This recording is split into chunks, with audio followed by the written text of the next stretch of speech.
বিভ্রান্ত হয়েছে। এই বিভ্রান্ত হয়েছে এই কথাটার জন্যই সূরা যুখরুফের আয়াত 36, যে আসল বিভ্রান্ত কারা? যারা চলছে না সঠিক পথে অথচ মনে করছে সঠিক পথে আমি আছি। বিভ্রান্তি বলতে যদি কিছু বোঝানো হয় তাহলে এটাই হলো সেই বিভ্রান্তি, যে আমি সঠিক পথে নেই অথচ আমি একদম সজ্ঞানে সচেতনভাবে মনে করছি আমি সঠিক পথে আছি। আলহামদুলিল্লাহ। মাআযাল্লাহ রব্বি আউযু বিকা মিন হামাযাতিশ শায়াতিন ওয়া আউযু বিকা রব্বি আন ইয়াহদুরুন। বিসমিল্লাহির রহমানির রহিম। আলহামদুলিল্লাহ। সূরাতুল ফাতিহা দিয়ে আবার যেহেতু শুরু, সেটাই আবার সকলের কাছে স্পষ্ট করে তোলার জন্য আমরা আবার নতুন করে আবার পাঠ শুরু করলাম। এবং এ সংক্রান্ত যে কোনো জিনিস আমরা কোরআন স্টাডি অ্যান্ড রিসার্চ ফাউন্ডেশন, এরপরে সংক্ষেপে QSRF, ইউটিউবে এখানে সন্ধান করলে আপনারা সব কিছুই এ সংক্রান্ত যে আলোচনা আমরা এ পর্যন্ত করেছি এবং আমরা আরও ভবিষ্যতে করতে থাকবো বা করব ইনশাআল্লাহ, সেগুলো সবই আপনারা পেয়ে যাবেন। আমি আবার বলছি, কোরআন স্টাডি অ্যান্ড রিসার্চ ফাউন্ডেশন, সংক্ষেপে QSRF। যে সূরা ফাতিহা মানে কোরআনের ভূমিকা, অনেকে বলেন প্রারম্ভিকা, যা দিয়ে একটা বইয়ের প্রত্যেকটা বইয়ে একটা ভূমিকা বলে একটা জিনিস থাকে। অনেক বইয়ে সেই বই সম্পর্কে কিছুটা ধারণা দেওয়া থাকে, অনেক বইয়ে থাকে না। তো এভাবেও অনেকে নেন। আবার সূরা ফাতিহাকে অনেকে এই কিতাব খোলার চাবি হিসাবে গণ্য করেন, তাই না? জিনিসটা যে ফাতিহা মানে যা দিয়ে খোলে, মিফতাহ চাবি, তো তালা যা দিয়ে খোলে তাকেই চাবি বলে। যেমন এই চাবিটা, তাই না, এই চাবিটাকে আমরা যদি কাছে দূরের ভাই যারা আছি তারা দেখে নিতে পারি। চাবি চাবি আমরা সকলেই চিনি, চাবি বললে আমরা বুঝি চাবি কি। তো সূরা ফাতিহাকে আমরাও যদি তাদের দৃষ্টিকোণ থেকে নেই, তাহলে আমার মনে হয় যে কিছুটা কাছাকাছি যাওয়া যায় ভাবনা চিন্তার। অর্থাৎ সূরা ফাতিহাকে আলাদা কেন করা, আবার একেবারে প্রথম কেন আনা? আবার আমরা যে সালাত করি বা আমরা যে নামাজ পড়ি, সে নামাজের প্রত্যেক রাকাতে সূরা ফাতিহা যথাস্থানে দাঁড়িয়ে আছে, দাঁড়িয়েই আলহামদুলিল্লাহ রাব্বিল আলামিন। এরই বা প্রয়োজন কেন? এই জিনিসগুলোকে একটু নতুন করে আবার দেখার জন্য আমরা আবার যে আলোচনার যে আঙ্গিকটা আনতে চাই, সেটা হলো সূরা ফাতিহাকে আমরা কোরআনের চাবি হিসেবেই নেব এবারকার আলোচনায়। তো চাবির আপনারা দেখে রাখবেন যে চাবিতে অনেকগুলো ঘাট থাকে, খাঁজ বলি, ঘাট বলি, বা কোনো কিছু খোলার জন্য এগুলো নির্দিষ্ট। ঠিক এখানে যে যে ঘাট আছে, ঠিক এর বিপরীত দিকের ঘাট আছে। এই কথাটা আমরা আবার একটু সকলেই বুঝে নেব যে ঠিক এর বিপরীত মুখে ঘাট আছে তালার মধ্যে। তালার মধ্যে এখানে যেটা নিচু আছে ওই তালার মধ্যে সেটা উঁচু আছে, এখানে যেটা উঁচু আছে তালার মধ্যে সেটা নিচু আছে। এইভাবে যদি আমরা দেখি তাহলে সূরা ফাতিহাকে আমরা 7খানা আয়াতের সূরা। তো 7খানা আয়াত যদি কোরআনের চাবি হয়, তাহলে 7টি দাগ বলি, এটা 7টি ঘাট বলি এরকম। যেমন এখানে আছে 1 2 3 4 5 6, বা আসলে 7টাই ঘাট আছে। তো সেইটাকে সামনে রেখে যদি আমরা সূরা ফাতিহাকে তেলাওয়াত করি, যে কোরআনের সাথে এর সম্পর্ক কি, প্রথমেই তাহলে তেলাওয়াত করে নিতে হয়, প্রথমেই জেনে নিতে হয় যে আল্লাহ রাব্বুল আলামিন সূরা হিজরে বলেছেন যে ওয়ালাকাদ আতাইনাকা সাবআম মিনাল মাসানি, আয়াত 87, 15 নম্বর সূরা আয়াত 87তে বলেছেন ওয়ালাকাদ আতাইনাকা সাবআম মিনাল মাসানি, আমরা বারবার তেলাওয়াতযোগ্য 7খানি দিয়েছি তোমাকে, 7খানি আয়াত দিয়েছি তোমাকে। ওয়াল কোরআনিল আযীম, একেও দুইভাবে বিবেচনা করা যায়, এবং যদি ওয়াওয়ে আতফ ধরি তাহলে এবং মহান এক পাঠ্য। অর্থাৎ তোমাকে 7খানা আয়াত দিয়েছি, বারবার পাঠযোগ্য, বারবার তেলাওয়াতযোগ্য, এবং বিরাট এক পাঠ্য বা মহান এক পাঠ্য দিয়েছি তোমাকে। আবার একে অন্যভাবে যদি প্রকাশ করতে যাই তাহলে বলা যায় যে আমরা তোমাকে 7টি আয়াত দিয়েছি এবং দিয়েছি বিরাট এক পাঠ্য। সংক্ষেপে ছোট্ট করে যদি বলি, তাহলে এখানে আবার যদি আমি ওয়াওয়ে আতফ না বলে ওয়াউল হাল ধরি, ওয়াওকে নিয়ে একটা বিতর্ক, এটা এখন আপনা থেকেই শুরু করতে হচ্ছে যে ওয়াও কি শুধুই আতফ, অর্থাৎ ওয়াও কি শুধুই সংযোজক অক্ষর, নাকি এর আরো কোনো, কারণ কোরআন পড়ে দেখা যায় যে ওয়াওয়ের অনেক রকমের ব্যবহার স্বয়ং আল্লাহ তাআলা নিজে করেছেন এই কোরআনে।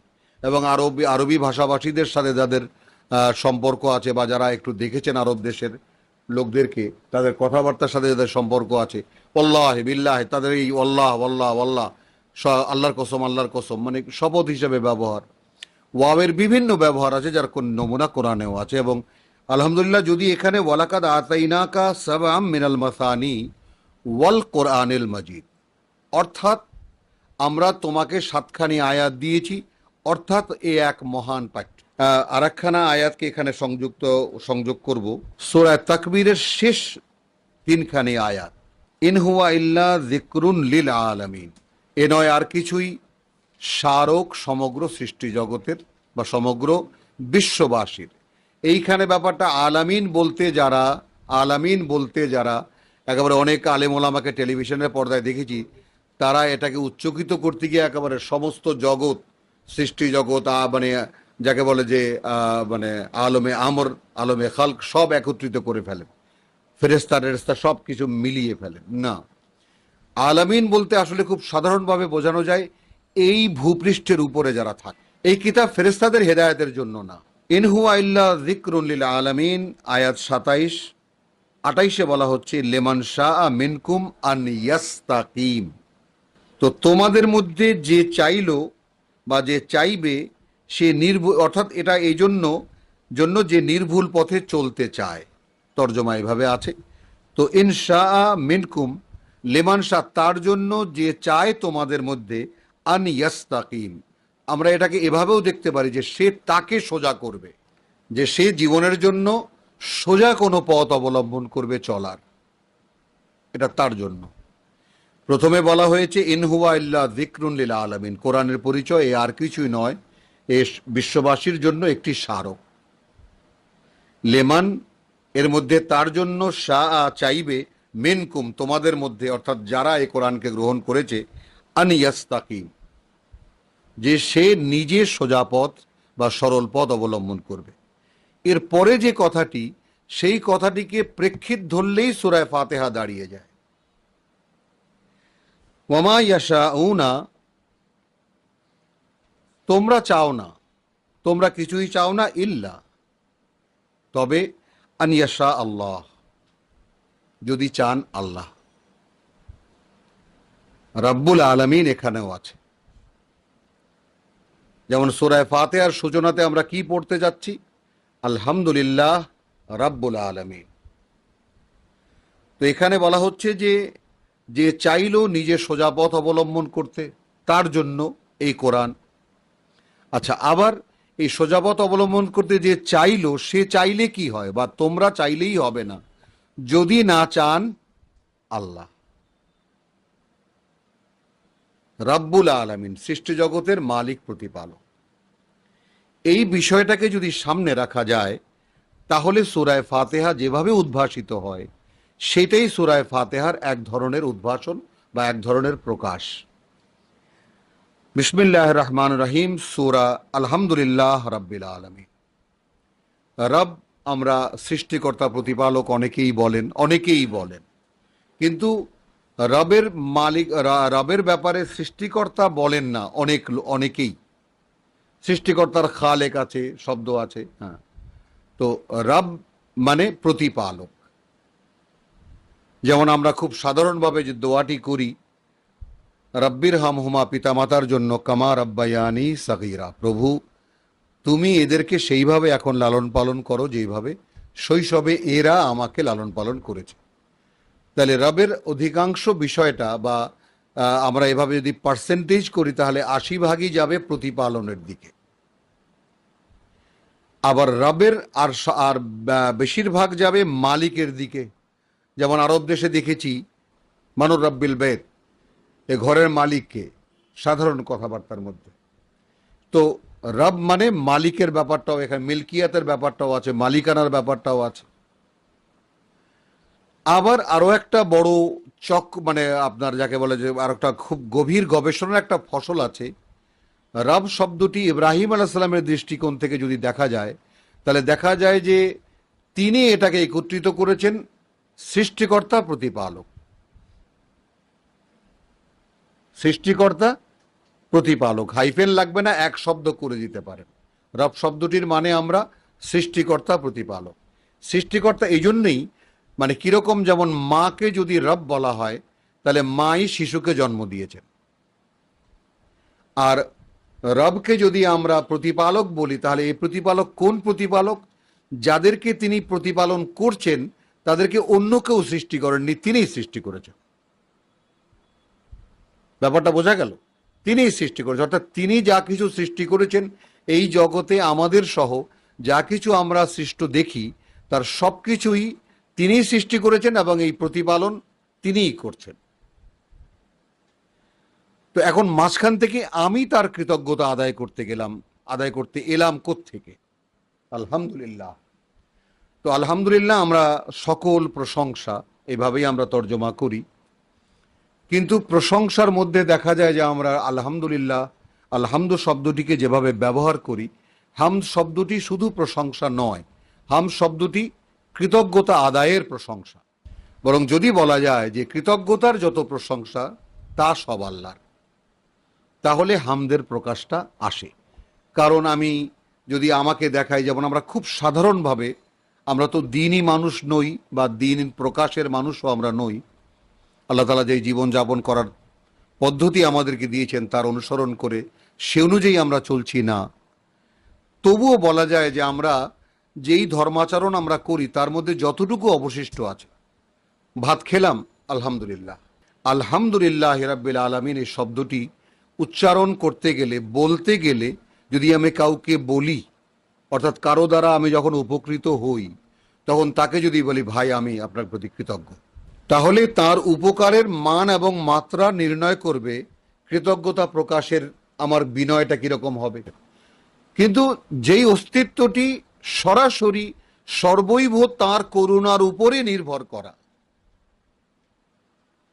তার চলা বলা ভাবনা চিন্তা সবকিছু, সেই অস্তিত্বটি তার সৃষ্টিকর্তার কৃতজ্ঞতা আদায় করবে কিভাবে? তো আলহামদুলিল্লাহ রাব্বিল আলামিন ওই রকমই একটি কৃতজ্ঞতা আদায়ের প্রথম কথা। তো এই চাবির একটি ঘাট, যদি এই কৃতজ্ঞতা সঠিকভাবে আদায় হয় তাহলে কোরআন বলছে লাইন শাকারতুম লা আযীদান্নাকুম, যদি তোমরা কৃতজ্ঞতা আদায় করো এটা অনিবার্য, আমি এরপরে আরো বাড়িয়ে দেব। তাহলে আমরা কৃতজ্ঞতা আদায় এবং কৃতজ্ঞতার ফলও আমরা হাতে হাতে পেলাম। আর রহমান আর রাহিম দ্বিতীয় আয়াত, অর্থাৎ দ্বিতীয় ঘাট। তিনি পরম করুণাময়, তিনি অত্যন্ত দয়ালু। আর রহমান অর্থাৎ আল্লাহর এই যে করুণা, আল্লাহর এই যে অনুগ্রহ বিশ্ববাসীর প্রতি, এইটা সাগরের উত্তাল ঢেউয়ের মতো। আর রহিম যে, সেটা হলো এই উত্তাল সাগরের যে ঢেউয়ের যে দৃশ্যমানতা বা যে ঢেউ যেভাবে দেখা যায়, তাতে এই সাগরের পানিও যে চলছে এটা বোঝা যায় না, ঢেউটাই দৃশ্যমান হয়।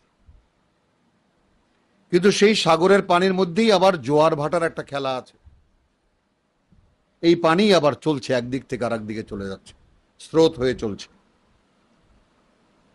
তাহলে যেই করুণা বা যেই অনুগ্রহ, মানে এমন এক পরম করুণাময় তিনি, এবং সঙ্গে সঙ্গে আর রাহিম কি, যে তার এই করুণা ধারা বিরামহীনভাবে আমাদের উপরে অব্যাহত আছে। এই যে অনুধাবনের ব্যাপারটা, সেই অনুধাবনের ব্যাপারটা যদি আমাতে থাকে যে আমার গোটা অস্তিত্ব নির্ভরশীল তার অনুগ্রহে, এবং এই অনুগ্রহ মানে একদম বিরামহীনভাবে আমার উপরে আছে বলে আমি যা কিছু করার করতে পারছি, তাহলে আর রহমান এবং আর রাহিমের ব্যাপারটা আমার মুখে যদি উচ্চারিত হয় তাহলে যথার্থ হয়। একটা আয়াত সূরা সাফ থেকে আপনাদেরকে আমি দেখাবো, আমরা জানি সেটা, তারপরে আমি বলবো যে এই আয়াতটা একটু দেখে নিই আমরা। কঠিন একখানা কথা এখানে আছে যে বিসমিল্লাহির রহমানির রহিম, ইয়া আইয়ুহাল্লাযীনা আমানু লিমা তাকুলুনা মা লা তাফআলুন।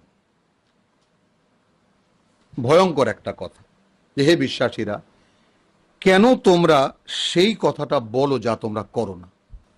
পরের আয়াতে বলা হচ্ছে কাবুরা মাকতান ইনদাল্লাহ, প্রচন্ড রাগের উদ্রেক করে আল্লাহর কাছে আনতাকুলু মালা তাফালুন, যে তোমরা বলো অথচ তোমরা তা করো না। এই দুখানা আয়াতকে এই প্রেক্ষিতে বসিয়ে নিন। আমি আবারও তেলাওয়াত করছি যে ইয়া আইয়ুহাল্লাযীনা আমানু লিমা তাকুলুনা মা লা তাফআলুন, কেন সেই কথা বলো যা তোমরা করো না। কাবুরা মাকতান ইনদাল্লাহ, প্রচন্ড রাগের উদ্রেককারী আল্লাহর কাছে এই বিষয়টা যে আনতাকুলু মা লা, যে আমরা বলি তাই যা আমরা করি। তাহলে কি হয়? আল্লাহর রাগের উদ্রেক করে, প্রচন্ড রোষের উদ্রেক করে।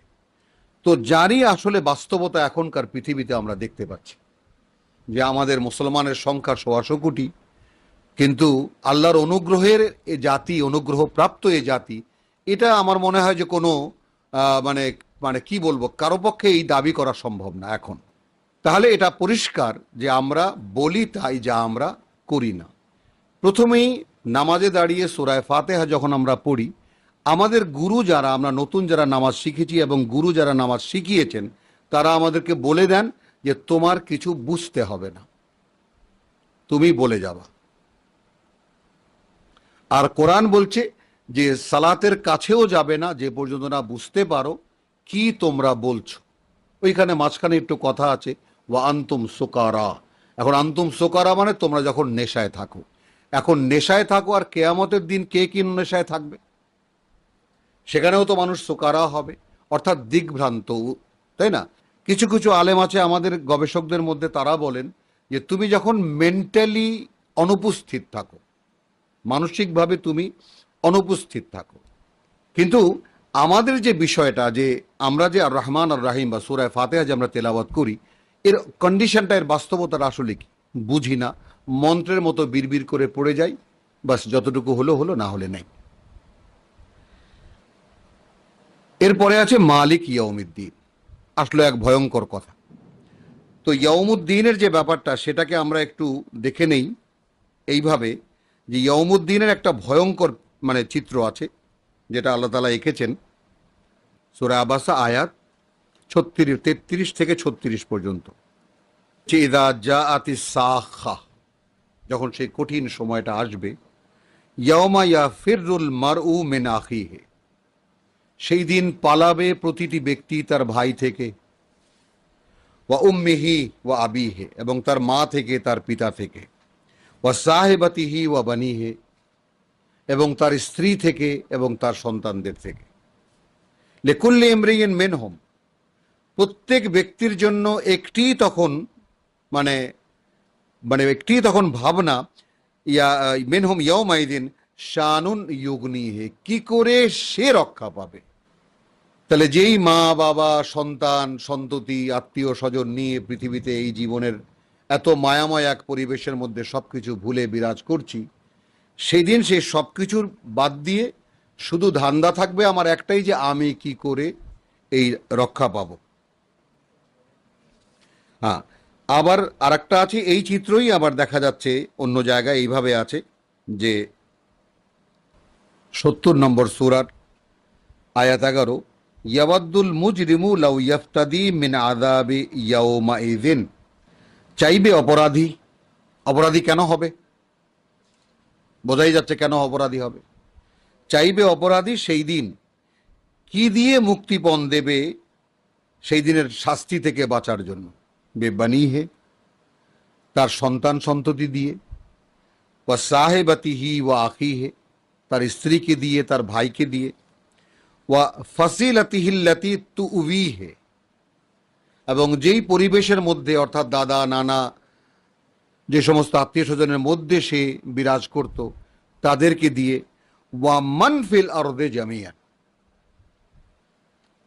এমনকি আর যারা আছে এই পৃথিবীতে তাদের সকলকে দিয়ে। চাওয়া কি? সুম্মা ইউনজিহে, তবুও তাকে ছেড়ে দেওয়া হোক। তো এই যে মানে সেই দিনের ব্যাপারটা, সেই দিন মালিক ইয়াউমিদ্দিন, এই যে ভয়ঙ্কর এক দিনের ছোট্ট দুইটা চিত্র আমি আঁকলাম, সেই দিনের তিনি মালিক। মালিক কেন বলা হয়েছে? এই জন্য বলা হয়েছে যাতে, যেমন আমরা যদি বলি যে ভাই এইটা কার, এটা আমার, তাহলে আর কোনো প্রশ্ন থাকে না, আর কোনো প্রশ্ন থাকে না। মানে সেদিনের মালিক তিনি একেবারে নিরঙ্কুশ, একচ্ছত্র আধিপত্য বা একচ্ছত্র কর্তৃত্বের যে ব্যাপারটা, সেটা প্রকাশ করার জন্যই এই মালিক শব্দটি ব্যবহার করা হয়েছে। মালিক ইয়াউমিদ্দিন,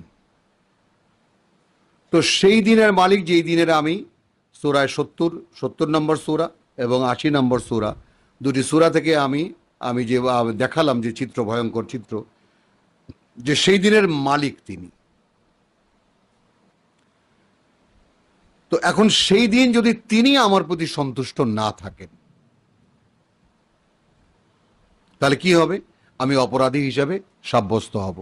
তো অসন্তুষ্টির কারণ তো ইতিমধ্যে আমরা দেখলাম, যে কাবুরা মাকতান ইনদাল্লাহি আন তাকুলু মা লা তাফআলুন, যে তোমরা যা করো, যা বলো তা করো না, এটা আল্লাহর কাছে অত্যন্ত রাগের উদ্রেককারী। এর কাছে আমরা, অর্থাৎ এই আবার অন্যভাবেও ভাগ করা যায় যে তিনখানা আয়াত আল্লাহর জন্য।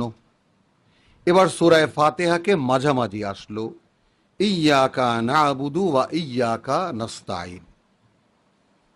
তাহলে তিনখানা আয়াত দিয়ে সৃষ্টি জগতে সৃষ্টিকর্তা, প্রতিপালক এবং মালিক ইয়াউমিদ্দিন সব বলে আমাদের সৃষ্টিকর্তার অবস্থানকে আগে আমার কাছে স্পষ্ট করলাম। এখন আমি যদি জিজ্ঞেস করি যে আমি সূরায়ে ফাতিহা তেলাওয়াত করলাম, আমার কাছে কি আসলে স্পষ্ট হলো? ইয়্যাকা না'বুদু, এটা হলো মাঝখান, মানে অর্ধেক শেষ হয়েছে। ওয়াওকে অনেকে দাড়িপাল্লার যে মুষ্টি আছে না, যেটা ধরে পাল্লার দণ্ড নির্ণয় হয়, অথবা এখনকার যে কাঁটাওয়ালা দাড়িপাল্লা, তার কাঁটাকে যদি দেখি, সেখানেও ধরার একটা ব্যাপার আছে, ওয়াওকে ওই জায়গাটায় আনা যায়। তার মানে আলহামদুলিল্লাহি রাব্বিল আলামিন আর রহমানির রহিম মালিক ইয়াউমিদ্দিন ইয়্যাকা না'বুদ, আমরা কেবল তোমারই গোলামি করি। এইটার সাথে যদি আগে আল্লাহর কৃতজ্ঞতা, তার রুবুবিয়ত অর্থাৎ এই জগতের সৃষ্টিকর্তা প্রতিপালন, তারপরে তার করুণাময়, তার দয়া এবং তার মানে বিরামহীনভাবে তার দিয়ে যাওয়া বা তার দান, এবং মালিক ইয়াউমিদ্দিন, আমার এই জীবন শেষ হবে, এই জীবন শেষে আমার একটা সর্বকালের সকল মানুষের একদিন বিচার হবে, সেই বিচার দিনের তিনি একচ্ছত্র মালিক।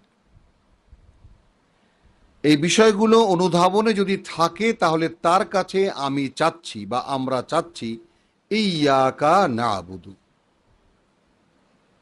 আমরা কেবল তোমারই গোলামি করি।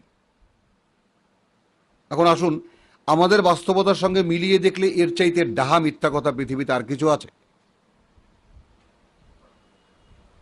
বলেন। একটু আগে সূরা সাফ থেকে দেখিয়েছি যে ইয়া আইয়ুহাল্লাযীনা আমানু, বিশ্বাস তো আমাকে করো। আমাদের কিন্তু বিশ্বাসকে রিজেক্ট করছেন না আল্লাহ, ফেলে দিচ্ছেন না যে আমরা তাকে বিশ্বাস করি না, কিন্তু তিনি জিজ্ঞেস করেছেন সেই কথা কেন বলো যা তোমরা করো না। মানে ব্যাপারটাকে খুব সাধারণ পর্যায়ে যদি রেখে বিচার করেন, তাহলে একরকম হবে, আবার খুব কঠিনভাবে যদি ব্যাপারটাকে নেন, তাহলে ব্যাপারটা কঠিন হয়ে দাঁড়াবে। কোরআনের আয়াত তো।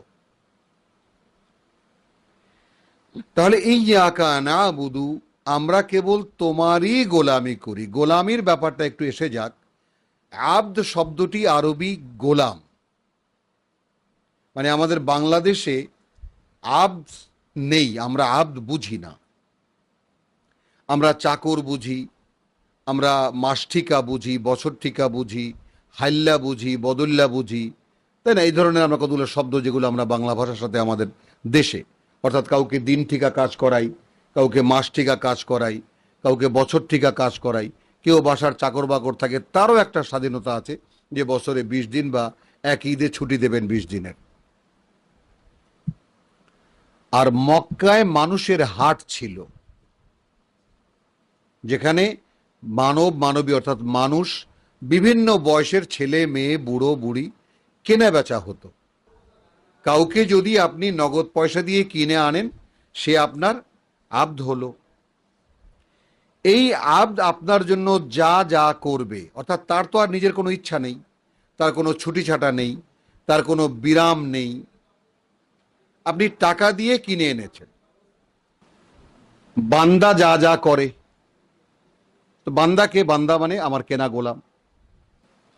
তাহলে নাবুদু বলতে কি বোঝাচ্ছি? আমরা কেবল তোমারই গোলামি করি। এখন আল্লাহর সাথে আমাদের সম্পর্ক কি? তিনি আমাদেরকে সৃষ্টি করেছেন, কিনে আনেননি কোনোখান থেকে। বুঝতেই পারছেন? মানে আমি এমন এক মালিকের গোলাম যিনি আমাকে তৈরিই করেছেন, সৃষ্টিই করেছেন আমাকে তার গোলামির জন্য। সেই আমি যখন বলছি ইয়াকা নাবুদু, আমরা কেবল তোমারই গোলামি করি, আর সেটা মুখে তো বললাম, আসলে কি তাই? এক্ষেত্রেও একটা মিথ্যাচার। ইয়াকা নাবুদু, আমরা কেবল তোমারই গোলামি করি, না, তা আমরা করি না। এটা তো পরিষ্কার। সঙ্গে সঙ্গে বলছি ওয়া ইয়াকা নাস্তাইন, এবং কেবল তোমারই কাছেই, এবং কেবল তোমারই কাছে আমাদের যা চাওয়ার তা চাই। এমন হয় কি? তাও তো নই যে ইয়াকা নাবুদু ওয়া ইয়াকা নাস্তাইন, বা ইয়াকা নাস্তাইন, আমরা কেবল আমাদের যা কিছু প্রয়োজন তোমার কাছেই চাই। এইটা তাদের কাছে কষ্টকর নয়, তারা তাদের পক্ষে সম্ভব। ইহদিনা সিরাতাল মুস্তাকিম। এখন সিরাতাল মুস্তাকিম কি? সিরাতাল মুস্তাকিমকে আমরা একটু কোরআন থেকে দেখে নেই। যেমন যারা পাঠক তারা পড়ে নেবেন সূরা আনআমের 151, 152, 153। আমি এখান থেকে শুধু একটাই উল্লেখ করব, ওয়া আন্না হাদা সিরাতি মুস্তাকিমা। কিছু কাজকর্মের বিশদ বর্ণনা দেওয়ার পরে, বড় বড় আয়াতে, 2 আয়াতে বিশদ বর্ণনা দেওয়ার পরে আল্লাহ বলছেন ওয়া আন্না, স্বয়ং তিনিই বলছেন ওয়া আন্না হাদা, অর্থাৎ এই যে যা বলা হলো, সিরাতি মুস্তাকিমা, আমার দিকে আসার সোজা পথ, ফাত্তাবিউহু, এবং তোমরা অনুসরণ করো একেই, তোমরা অবলম্বন করো একেই। ওয়ালা তাত্তাবিউস সুবুল, অন্য কোনো পথ অনুসরণ করতে যাবে না। কি হবে? ফাতাফাররাকা বিকুম আন সাবিলিহি, তাহলে তার পথ থেকে তোমাদেরকে বিভিন্ন পথে নিয়ে যাবে। তাহলে বাস্তবতা কি? আমরা কি সকলে, অর্থাৎ এই ১৫০ কোটি মুসলিম এক পথে আছি? কেউ তো এ দাবি করতে পারবো না। বরঞ্চ পথ কত রকম হতে পারে তার ভ্যারাইটি কেউ যদি দেখতে চায় ধর্মের পথ, তাহলে আমাদের কাছে আসুক, আমরা দেখিয়ে দেই কত ছোটখাটো ব্যাপার নিয়ে বিতর্ক বাঁধানো যায়, পার্থক্য করা যায়, এবং একদল আর একদল হয়ে মারামারি করা যায়। তার মানে অবগতি ছাড়া, প্রত্যেকটা কথার পরিপূর্ণ জ্ঞান ছাড়া এই সূরা ফাতিহা সৃষ্টিকর্তা রাব্বুল আলামিনের সামনে নিবেদন করা কতটা অর্থহীন এবং কতটা আল্লাহর রাগের উদ্রেকের কারণ, সেটা আমরা এর পরের আয়াত, শেষ আয়াত অর্থাৎ শেষ ঘাটে এটা দেখতে পাব। বলছি সিরাত আল্লাযীনা আনআমতা আলাইহিম, পথ তাদের যাদের উপরে তুমি নেয়ামত করেছ। এখন বাংলায় আমরা বলবো যাহাদিগো তুমি পুরস্কৃত করেছ। তো পুরস্কার আর শাস্তির ব্যাপারটা তো পরকালে। এই জগতে কি পুরস্কার হয়, কিভাবে পুরস্কৃত হয় মানুষ, সেটাকে আমরা দেখব। ইহদিনা সিরাতাল মুস্তাকিম সিরাতাল্লাযীনা আনআমতা আলাইহিম। তো আনআমতা আলাইহিম কে, কারা, তাই তো দেখতে আসছি এখানে। একে তো নবী রাসূলগণের কথা বলা হলো সূরা নিসায়, তারপরে বলছি যে আদম বংশধরদের মধ্যে থেকে আরো ডিটেইলে নূহের সাথে যাদেরকে নৌকায় চড়ানো হয়েছিল, এবং ইব্রাহিমের বংশধারা থেকে, ইয়াকুবের বংশধারা থেকে যারা নবী হিসাবে গণ্য। এরপরে ওয়া মিম্মান হাদাইনা, এবং তাদের মধ্যে থেকে তারাও যাদেরকে আমরা পথ দেখিয়েছি, আল্লাহ বলছেন। অর্থাৎ নবী রাসূলরা এসেছেন, তাদের সাথে তাদের ডাকে যারা সাড়া দিয়েছে, এবং সেটাও আল্লাহ বলছেন যে আমার ওহী সাপেক্ষে, আমার নির্দেশে হয় সেটা, যেমন আমরা সূরা আলে ইমরানে দেখেছি ঈসা আলাইহিস সালাম ডেকেছেন, আর আল্লাহ বলছেন যে আমি হাওয়ারিদেরকে বলেছি যে আমার নবীর প্রতি আমার প্রতি ঈমান আনো এবং নবীর ডাকে সাড়া দাও। কাজে একজন মানুষ যে নবীর ডাকে সাড়া দেবে সেই যোগ্যতাও তাকে আল্লাহ দেবেন। তাহলে ওয়ামিম্মান হাদাইনা ওয়াজতাবাইনা, এবং তাদের মধ্যে থেকে তারাও যাদেরকে আমরা পথ দেখিয়েছি এবং আমরা বাছাই করে মনোনীত করেছি। অবস্থা কি তাদের? ইদা তুতলা আলাইহিম আয়াতুর রহমান, লক্ষণটা দেখুন, আল্লাহই বলে দিচ্ছেন আনামতা আলাইহিম কারা, আনামাল্লাহু আলা আলাইহিম, মানে আলা আল্লাযিনা আল্লাহ আল্লাযিনা আনামাল্লাহু আলাইহিম কারা,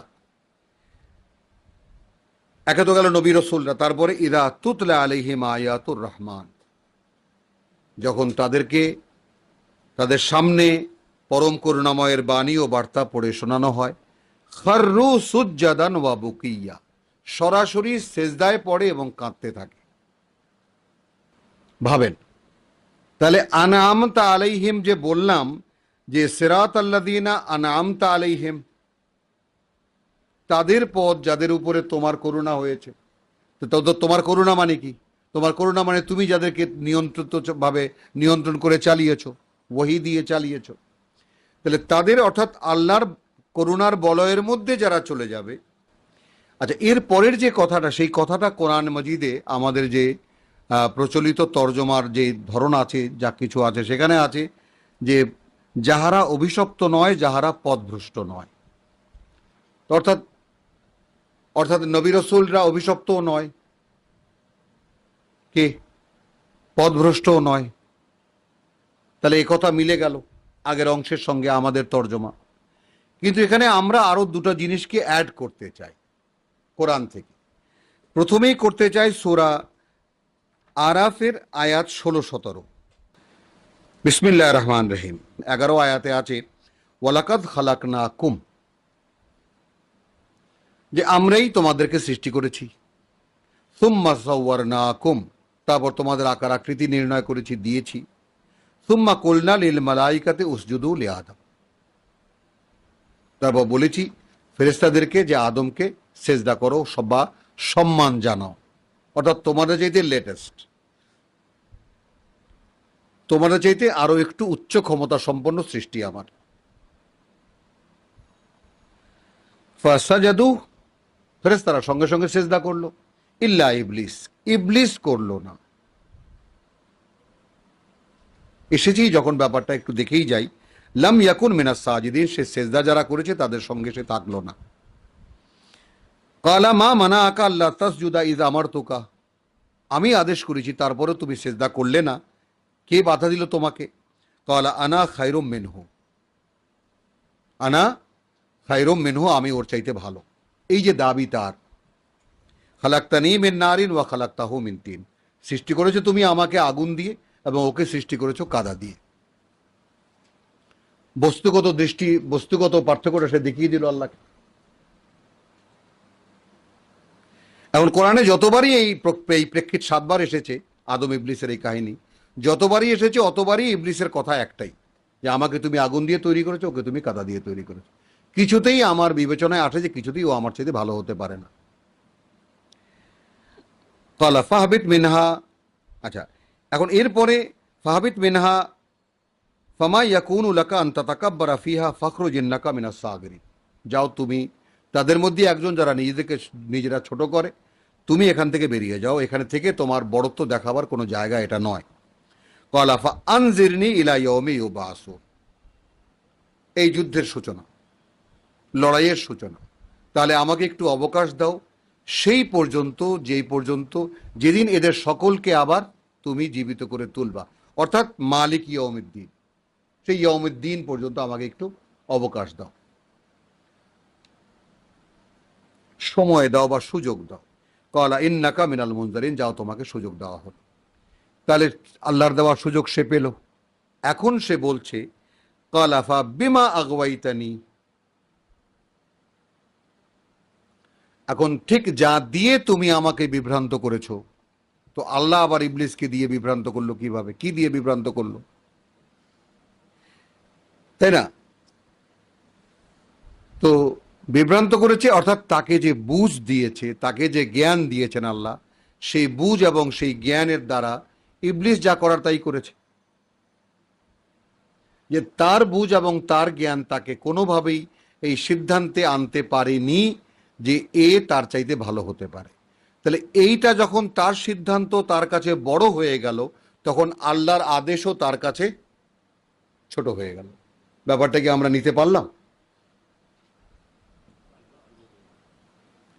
মানে একটি অস্তিত্ব যার বুঝ আছে, সে যখন তার বুঝ এবং তার জ্ঞান দিয়ে একটি সিদ্ধান্তে আসে যে এইটা মন্দ আর এইটা ভালো, তখন সেখানে সৃষ্টিকর্তার আদেশও গৌণ হয়ে যায়। সৃষ্টিকর্তার আদেশও সেখানে তার কাছে অগ্রাহ্য হয়ে যায়, যেটা ইবলিসের ক্ষেত্রে হয়েছে। সেই জন্য সময় চেয়েছে যে তুমি শ্রেষ্ঠত্ব দিয়েছো মানুষকে, আমাকে একটু দেখতে হবে। তাহলে সে ওইভাবেই বলছে যে বিমা আগওয়াইতানি, যা দিয়ে তুমি আমাকে বিভ্রান্ত করেছো, অর্থাৎ তুমি আমাকে বুঝ দিয়েছো। আমি সেই বুঝে দেখেছি, হাজারবার চেষ্টা করে দেখেছি, চিন্তা করে দেখেছি, এটা কি করে সম্ভব একটা পচা কাদা দিয়ে তৈরি করা মানুষ আমার চাইতে ভালো হতে পারে। তাকে আমি স্যালুট জানাতে, সম্মান জানাতে যাব কেন? আমার কাছে এই প্রশ্নের উত্তরই তো নেই। বলছে লা আকুদান্না আলা লাহুম সিরাতাকাল মুস্তাকিম, তাহলে তুমি আমাকে যা দিয়ে বিভ্রান্ত করেছো, ঠিক এটা নিয়েই আমি বসে থাকবো। আমি এখন ঘাপটি মেরে বসে থাকবো তাদের জন্য তোমার সিরাতের মুস্তাকিমে। আমরা কিন্তু এহদেনা সিরাতাল মুস্তাকিম চেয়েছি, তোমার কাছে যাওয়ার সোজা পথ আমাদেরকে দেখিয়ে দাও। তাহলে তোমার কাছে যাওয়ার, আল্লাহর কাছে যাওয়ার সোজা পথে কে বসে আছে? ইবলিস বসে আছে। খেয়াল করি, সেখানে সে বসে আছে, কি নিয়ে বসে আছে? সে বুঝ নিয়ে বসে আছে, অর্থাৎ আমাকে সে শুধু এটাই দেবে।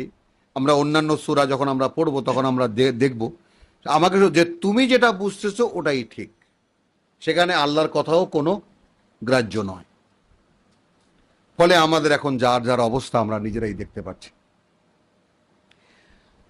বলছে সিরাতাকাল মুস্তাকিমে বসে থাকবে, সুম্মা লাআতিয়ান্না, তারপর আসতে থাকবো আমি তাদের উপরে, হোম মিন বাইনে আইদিহিম, তাদের সামনে দিয়ে, অর্থাৎ উপস্থিত প্রয়োজন হয়ে, একের পর এক প্রয়োজন হয়ে, এইটা দরকার সেটা দরকার, এই প্রয়োজন সেই প্রয়োজন, ওয়ামিন খালফিহিম, এবং আসবো তাদের সন্তান সন্ততি হয়ে, ওয়া শারিক হুম ফিল আমওয়ালি ওয়াল আওলাদ, সূরা বনী ইসরাইল আয়াত 64। ওয়ান আইমানিহিম, এবং আসবো তাদের সম্পদ হয়ে, ডান হাতের মালিকানাধীন যা কিছু সেটাকেই সম্পদ বলি আমরা। গোলামকেও আল্লাহ তাআলা বলেছেন মা মালাকাত আইমানুকুম। ওয়ান শামাইলিহিম, এবং আসবো তাদের প্রতিভা যোগ্যতা হয়ে, এমনভাবে আমি তাদেরকে ঘিরে রাখবো। তারপর বলছে ওয়ালা তাজিদু আকসারহুম শাকিরিন, তুমি পাবে না তাদের অধিকাংশকে তোমার প্রতি কৃতজ্ঞ। তাহলে এই যে ইবলিসের চ্যালেঞ্জ, যে তুমি পাবে না তাদেরকে, তাদের অধিকাংশকে তোমার প্রতি কৃতজ্ঞ, সেই কথাটাই আলহামদুলিল্লাহ রাব্বিল আলামিন যখন বলছি, আসছে কিনা সেই ব্যাপারটা, যে আমি তো আসলে কৃতজ্ঞ নই। অতএব এরপর থেকে যতগুলো কথা সবই মিথ্যা হয়ে যাচ্ছে। শয়তান আশ্রিত, ইবলিসের দ্বারা পরিচালিত একটা মানুষ, সে কি করে আল্লাহর গোলামি করবে? তাহলে সিরাতাল্লাযীনা আনআমতা আলাইহিম তো হলো না, গায়রিল মাগদুবে আলাইহিম। এখন আনআমতা আলাইহিম কি করে হয়েছিল? এই জন্য আমি আপনাদেরকে সূরা যুখরুফের আয়াত 36, যে ওয়ামাই ইয়াশু আন যিকরির রহমান, এখানে লিখেছে যে ব্যক্তি রহমানের স্মরণ হইতে গাফিল হইয়া জীবন যাপন করিবে। এটা একটা গ্রস মিনিং, অবশ্যই যথাস্থানে আছে, কিন্তু একটু খুঁটিয়ে দেখতে গেলে যে অস্পষ্ট রাখবে নিজেকে পরম করুণাময়ের স্মারক থেকে।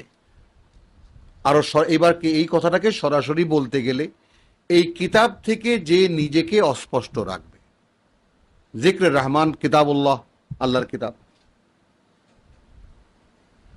তো তাহলে এটা আমাদের জন্য পাঠ্য দেওয়া হয়েছিল যে আমরা পড়ব এবং এর সাথে নিজেদেরকে মেলাবো, যে আল্লাহ এখানে যেই বর্ণনা করেছেন আমি সেরকম একটা মানুষ আমাকে হতে হবে। এবং 23 বছর ধরে যেই মানুষটার উপরে এই কোরআন নাজিল হয়েছে, তাকে তিনি লেইউজহিরাহু আলা আদ-দীনে কুল্লিহি, আল্লাহর মনোনীত যে জীবনযাপন পদ্ধতি তার সম্পূর্ণটার উপরে তাকে প্রকাশ করে তিনি দেখিয়ে দিয়েছেন, তারপর তাকে তিনি নিয়ে চলে গেছেন। আর না হলে 63 বছর বয়সে, অর্থাৎ কোরআনও তার দ্বারা দেখানো সম্পূর্ণ হয়েছে, আল্লাহর প্রয়োজনও মানুষের কাছে ফুরিয়ে গেছে, আল্লাহ তাকে নিয়ে চলে গেছেন।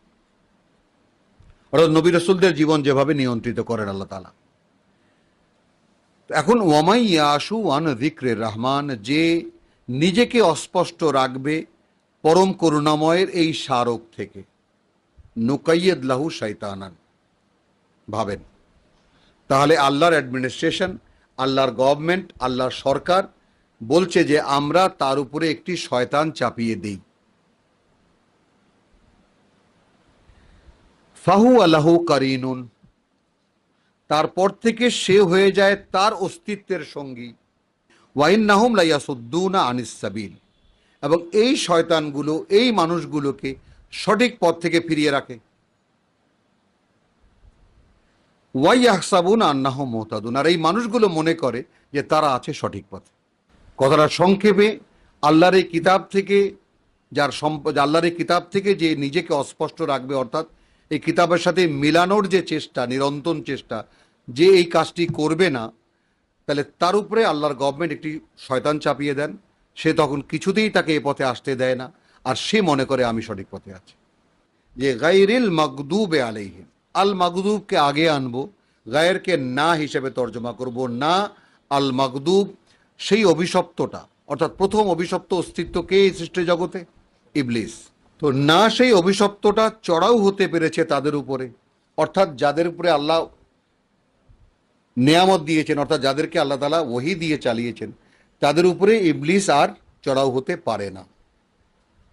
আল্লাহ তাআলার নিরাপত্তার বলয় তার করুণা, তার ওহী, এই একটাই মাত্র জায়গা যেটা সূরা হাজের, শুধু রেফারেন্স দিই, আমি তেলাওয়াতে যাব না, যদি কারো আগ্রহ থাকে দেখে নেবেন। সূরা হাজের 52 এবং সূরা হাজের 52, 53, 54 তিনখানা আয়াত আপনি পড়ে দেখবেন, আপনার কাছে সব কিছু স্পষ্ট হয়ে যাবে যে একমাত্র কোরআনের আশ্রয় ছাড়া ইবলিসের আওতার বাইরে যাওয়ার কোনো জায়গা এই পৃথিবীতে আর নাই।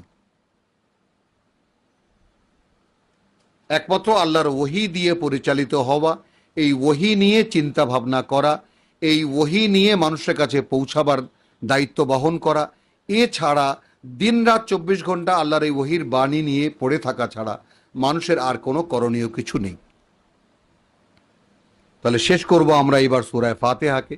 যতটুকু আল্লাহ তৌফিক দিয়েছেন আমরা একটা ভিন্ন আঙ্গিকে একে প্রকাশ করার চেষ্টা করলাম, এবং আমরা প্রথমেই বলেছি যে চাবির এই ঘাটের মতো, এই চাবির ঘাটগুলো, যে এখানে যতগুলো ঘাট আছে এই সূরা ফাতিহার 7টি ঘাট, এবং তার মধ্যে আবার উপঘাটও আছে ছোট ছোট, একটি আয়াতে 7টি আয়াতের অংশের মধ্যেও আছে।